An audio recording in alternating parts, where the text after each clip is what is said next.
Hi friends, host Eric here, host talking to famous people, and I want to go through this. It just feels like this is necessary. I don't know. It's like this is overdue or something. It's basically a breakdown of how to think about cognitive functions, as per my opinion, anyway.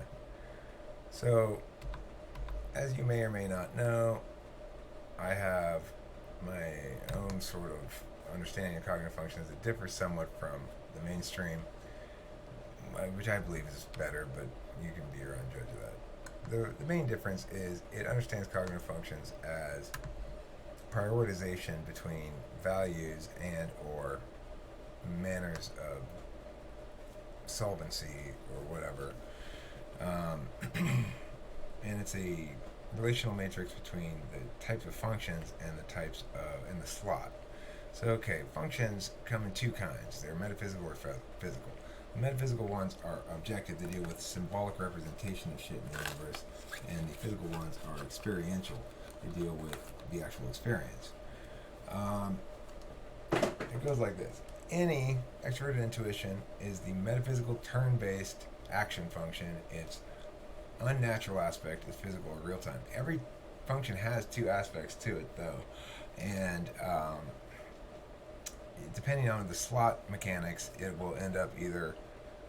You, well, I'll explain further. So anyway, the point is the metaphysical kind, the symbolic kind, the representational kind of attention is all turn-based.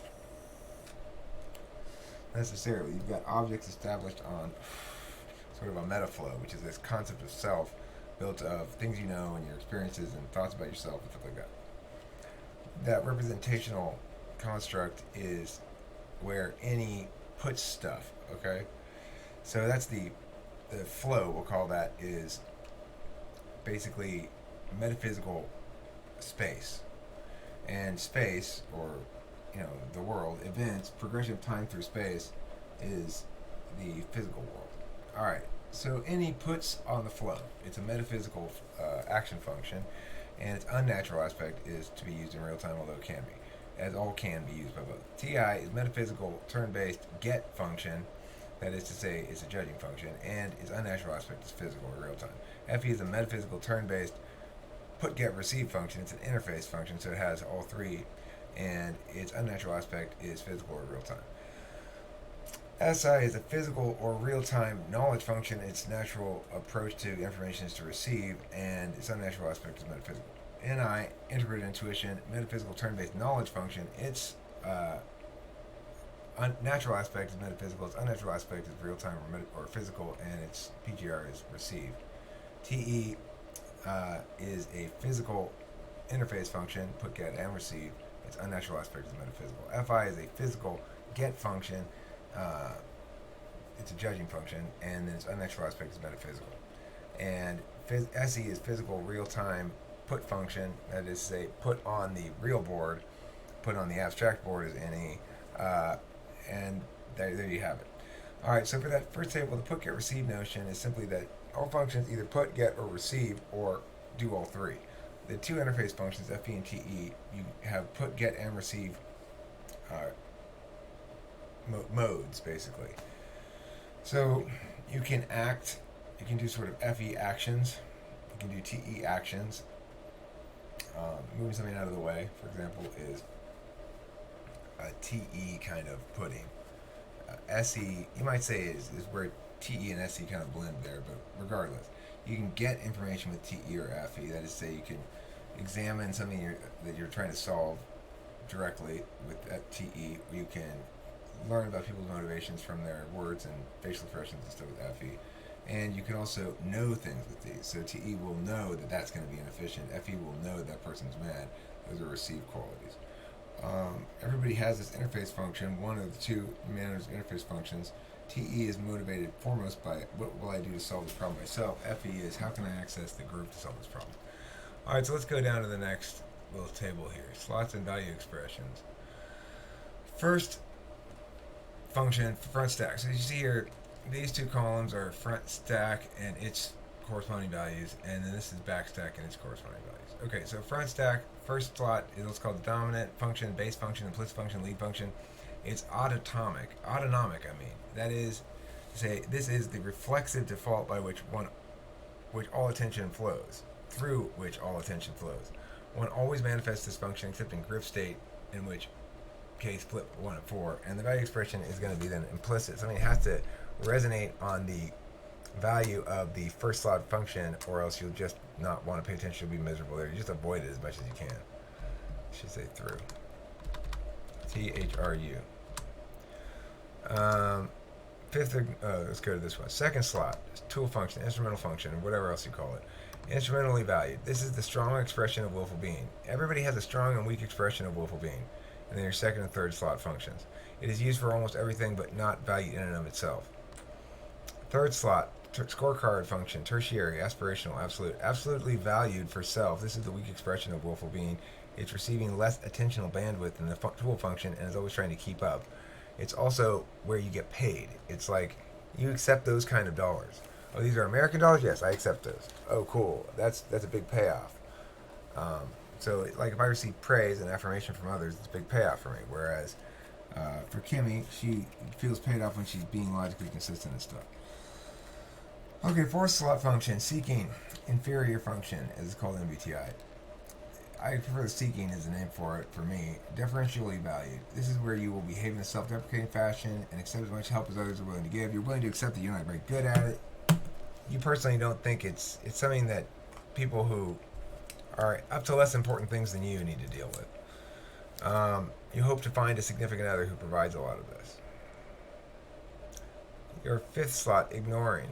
A legitimacy test for others, mostly binary, pass-fail. You will consider those who fail to uphold this value as the enemy. So, for example, if you're a liar, I'm not going to brook your presence very long. If you're a perpetual liar. But if you're not perfectly honest all the time, well, that's not a big deal, really. It's, everybody's a little fuzzy around the edges sometimes. But somebody like Trump, who just has absolute disregard for the truth, that's really annoying, and I hate him, kind of. Sixth slot, countervalued. Here's my fifth slot function, is NI, which is truth. Sixth slot, countervalued. It can be somewhat effective in the matching aspect of the dominant. So in other words, I'll be better at TE in the metaphysical aspect than I will be in the physical aspect, because that's my sixth slot function. It's disliked, especially in the non-matching aspect of the dominant. I don't like TE. Well, I don't mind doing it myself. I don't like to be judged on it at all. I don't like to be told to do it. I don't want to be tasked with TE stuff. I don't mind doing TE stuff that I feel like doing myself. Seventh slot, blind.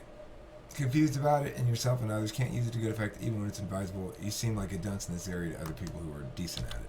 And your eighth slot, or insecure function, might also call it your balanced function. It's balanced between constructions. The two constructions are NI and SI. There are two constructions of self.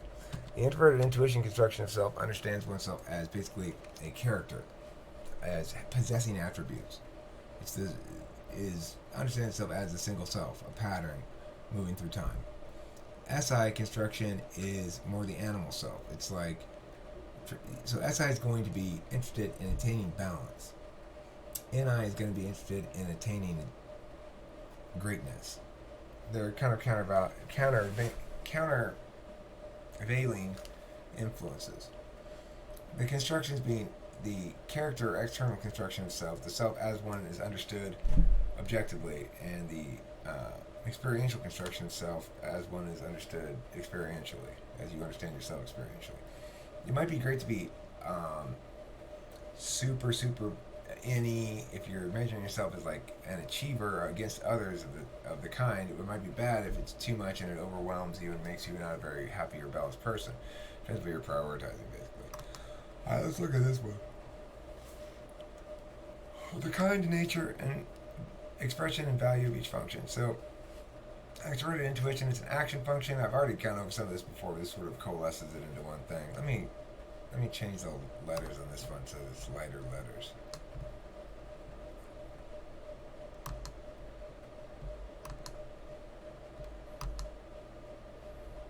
Let me change the highlighting now so it's darker. Okay.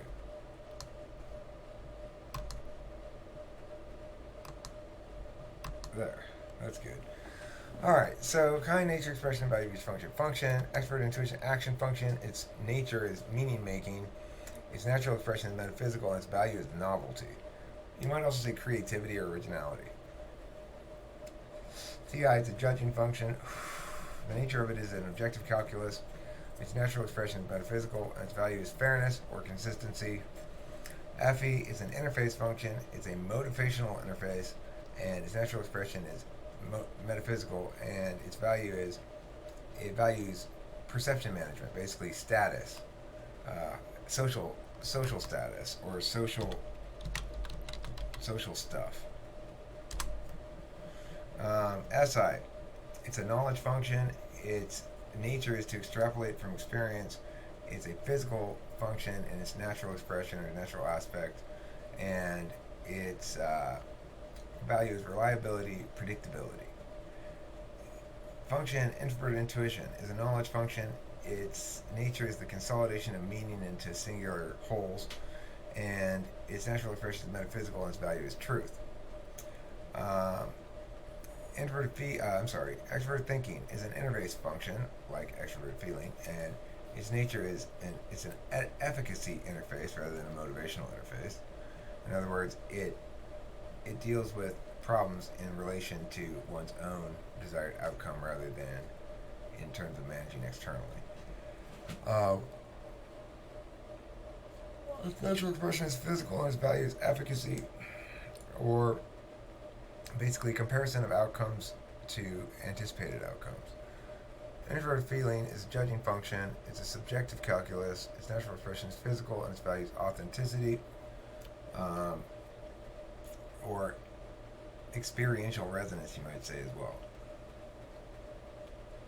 It also tends to value the individual's experience such that it sometimes can neglect to understand how a given course may negatively impact over the long-term individual experiences. Because being experiential means being less aware of how things play out long-term. SE is an action function. Its impact making is its nature, and its natural expression is physical, and its value is also impact or change, capacity to make shit happen, etc. Might also say another value here would be what's the word I'm looking for? It's like pull the trigger, but opportunistic. Opportunism is its other value. You might say opportunism.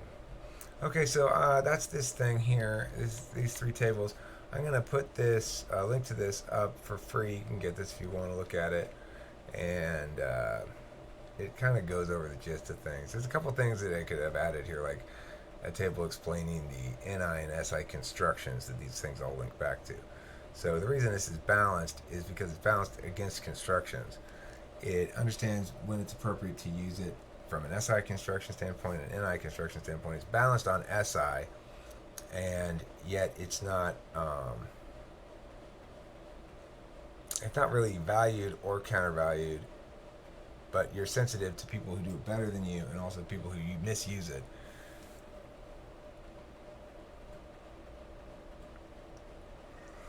And the construction thing is not really terribly relevant to most of the other functions. This sixth one will be like, it won't be meaningful to you particularly in either construction.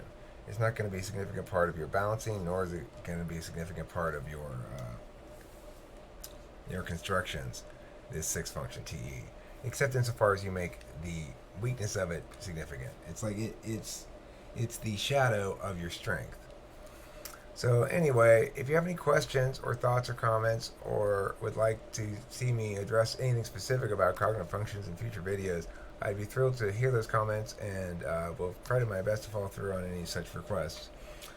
Thanks for watching, and hope you enjoyed this. And like I said, I'll put a link to this. You can get it for free. Don't forget to eat plenty of cheese, and good afternoon.